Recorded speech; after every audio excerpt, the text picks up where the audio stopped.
제목을 짓기가 참 어려웠는데요.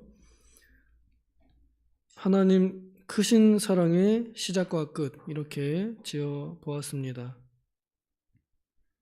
하나님 사랑의 크신 하나님 사랑의 시작과 끝, 줄여서 크신 사랑의 시작과 끝, 이렇게 기억하시면 되겠습니다. 오늘 제가 강조하고 또 함께 나누고 싶은 말씀은 사실 4절 말씀입니다. 우리 4절 같이 한번 읽어보겠습니다. 시작. 긍휼이 풍성하신 하나님이 우리를 사랑하신 그 큰 사랑을 인하여. 강조하고 싶은 말씀은 이건데, 이 내용 전체, 그러니까 2장 1절에서 10절까지의 내용을 그래도 우리가 알고 있어야 할 것 같아서 그래서 같이 읽었습니다. 오늘 읽은 이 1절에서 10절까지의 그 본문의 내용은 우리 구원의 전 단계, 그리고 구원의 과정, 그리고 구원의 결과가 다 기록이 되어 있는 말씀입니다. 우리가 그 구원의 전 단계였던 허물과 죄로 죽었던 상태에 대해서 이미 익히 들어 알고 있고, 또 우리 스스로가 이미 또 경험해 보아서 압니다. 그리고 그 구원의 이후, 함께 하늘에 앉히신 이후에 우리가 이 세상에서 어떻게 왕 같은 제사장들로 살아가고 있는지 이미 겪어보고 있습니다. 그래서 우리가 왜 구원을 받았는가에 대한 그 목표도 압니다. 예수 그리스도 안에서 선한 일을 위하여 우리를 구원해 주셨다는 것도 압니다. 그 중간에 우리가 왜, 무엇 때문에, 어떻게 구원을 받았느냐 하는 내용이 조금 가려져 있는 것 같습니다. 저는 오늘 그 내용을 조금 더 보고자 합니다. 우리가 구원받기 전에 그 상태가 어떠했는지 이 본문이 얘기해 주는 것처럼 우리는 예수님을 믿기 전에는 우리 자신을 위해서 살았던 우리 자신의 우상 숭배자였습니다. 내가 원하는 것이면 선, 악의 구분이 없이 그냥 다 좋은 줄만 알고 그렇게 살았던 사람들입니다. 선악의 기준이 전혀 없이, 그래서 무엇이 선이고 무엇이 악이고 인생의 시작이 어디이며 끝이 어디인지 전혀 모르고, 죽은 다음에, 우리 인생이 끝난 다음에 어떻게든 되겠지, 될 대로 되라, 그런 마음으로 살아왔던 우리들입니다. 그래서 인생의 방황기를 오래 겪었었는데 하나님께서 우리에게 어느 날 예수 믿는 믿음을 선물로 주셨습니다. 그 믿음을 하나님께서는 선물로 주셨다라고 이렇게 표현하면서, 그것이 선물이기 때문에 누구도 자기가 구원받은 그 어떤 공로도 자랑할 수 없고, 오직 그리스도만, 오직 십자가만 자랑할 수 있게 하셨습니다. 그리하여 우리가 받은 구원이 은혜라고 이렇게 설명합니다. 그리고 우리가 구원을 받은 이후에는 우리는 더 이상 이 땅에 주저앉아 사는 사람들이 아니라 하늘에 그리스도와 함께 앉아서, 그리스도의 왕좌에 함께 앉아서 사는 왕 같은 제사장으로 이 세상에서 살도록 하셨습니다. 그리하여 우리가 다시 태어나게 되고 새로운 삶을 살게 되었습니다. 우리가 조금 더 높은 곳에 하늘에 앉아서 이 땅을 내려다본다면 이 땅은 정말 아둥바둥 사는 것 같아 보입니다. 뭘 그렇게까지 아둥바둥거리면서 살까요?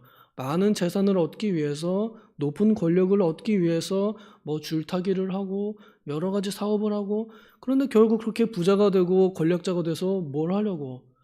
도무지 알 수 없는 일입니다. 뭘 위해서? 죽으면 그 권력도 다 내려놔야 되고, 죽으면 그 재산도 다 놓고 가야 되는데 뭘 위해서까지 그렇게 아둥바둥 거리면서 사는가 하는 것이 그제서야 보입니다. 이제 우리가 그 하나님의 보좌 우편에 함께 앉은 자 되어서 이 세상을 내려다보게 되면 이제는 무엇이 중요하고 무엇이 덜 중요한지를 구분할 수 있게 됩니다. 무엇이 이 세상 끝까지 남아있을 것인가, 또 무엇이 불태우면 사라지고 죽을 때 놓고 갈 것인가 이제 알게 됩니다.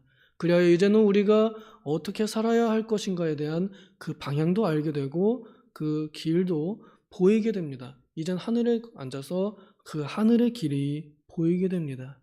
그리하여 우리는 이제 더 이상 우리 자신을 위해서 걸어갔던 그 잘못된 방황의 길을 버리고 우리를 위하여 우리를 대신하여 죽으신 그리스도의 길을, 그리스도께서 먼저 가신 그 길을 따라갈 수 있도록 그렇게 인도하셔서 이제 우리도 그 길을 걸어가고 있습니다.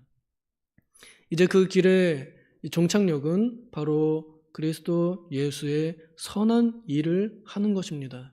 우리는 예수 그리스도의 지극히 풍성하신 사랑을 이 세대와 또 오는 세대에 전파하도록 세우심을 받은 사람들이라는 겁니다.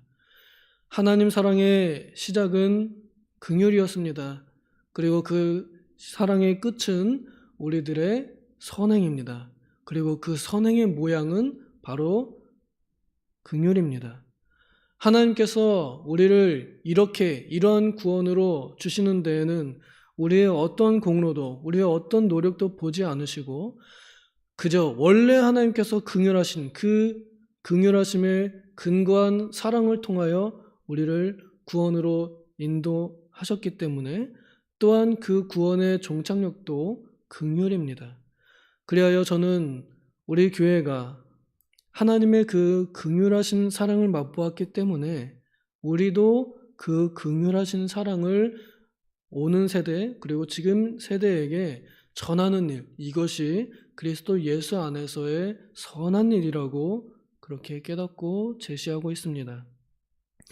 부디 바라건대 우리 교회에 나오시고 또 하나님의 사랑을 맛보시고 이러한 진리를 배우신 분들, 여러분들이 또 우리가, 저도 포함해서 우리가 너그럽지 못하다면 그러면 우리는 그리스도 예수 안에서 선한 일을 하기가 쉽지가 않습니다. 우리 자녀를 낳아보시고 자녀들을 길러보신 분들은 그나마 그 긍휼이 어떠한지에 대해서 조금 아실 것 같습니다. 여러분 언제든지 내 자녀가 잘못을 해도 항상 내 자녀의 편에 서게 되는 것이 긍휼입니다. 그저 불쌍히 여기고 또 너그러워집니다.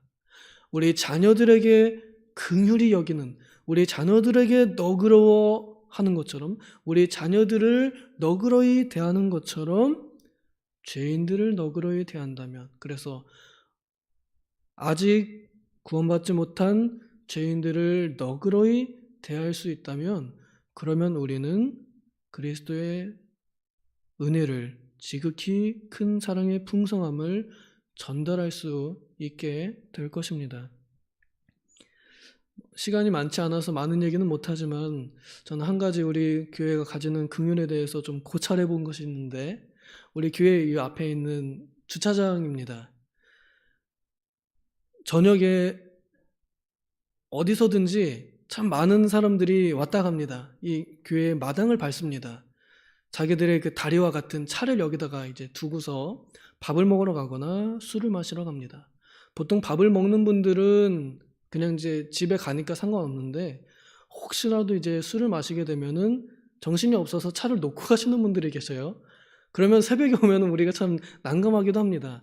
아니, 우리 땅인데 왜 저 사람들 때문에 우리가 피해를 봐야 하느냐? 이런 생각이 들 수 있습니다. 당장 우리 예배해야 되고 예배가 중요한데 고작 술 먹으러 온 사람들 때문에 우리가 불편을 겪어야 하느냐? 우리 땅인데. 저는 이런 일에 있어서 교회가 조금 더 너그러우면 좋겠다 그런 생각이 들었습니다. 전에는 정말 칼같이 전화해가지고 새벽에도 막 전화해가지고 깨워서 차 빼십시오. 근데 바꿔서 그 사람들의 생각을 이렇게 조금 헤아려 보면 교회에게 그 정도의 너그러움, 그 정도의 자비로움을 좀 기대하지 않았는가 그런 생각이 듭니다.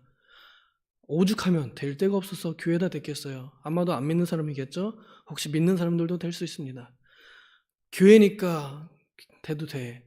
교회의 마당을 편하게 생각하고 적어도 다른 데에는 차 빼라고 전화 오겠지만 그래도 교회에는 그런 전화 안 오겠지. 혹은 이런 마음으로 그 사람들은 여기다가 자신의 다리와 같은 차량을 주차했을지 모릅니다. 그래서 그들이 기대한 그 교회의 너그러움, 곧 예수 그리스도의 너그러움이죠. 그 너그러움에 우리가 너무 야박하게 굴지 않는 것이, 그것이 내가 적극적이게 전도는 못하지만 그래도 소극적이게라도 그리스도의 은혜의 지극히 풍성함을 나타내는 하나의 방법이 아닐까, 이렇게 생각이 들어서 이제는 웬만하면, 정말 웬만하면 전화를 잘 하지 않습니다.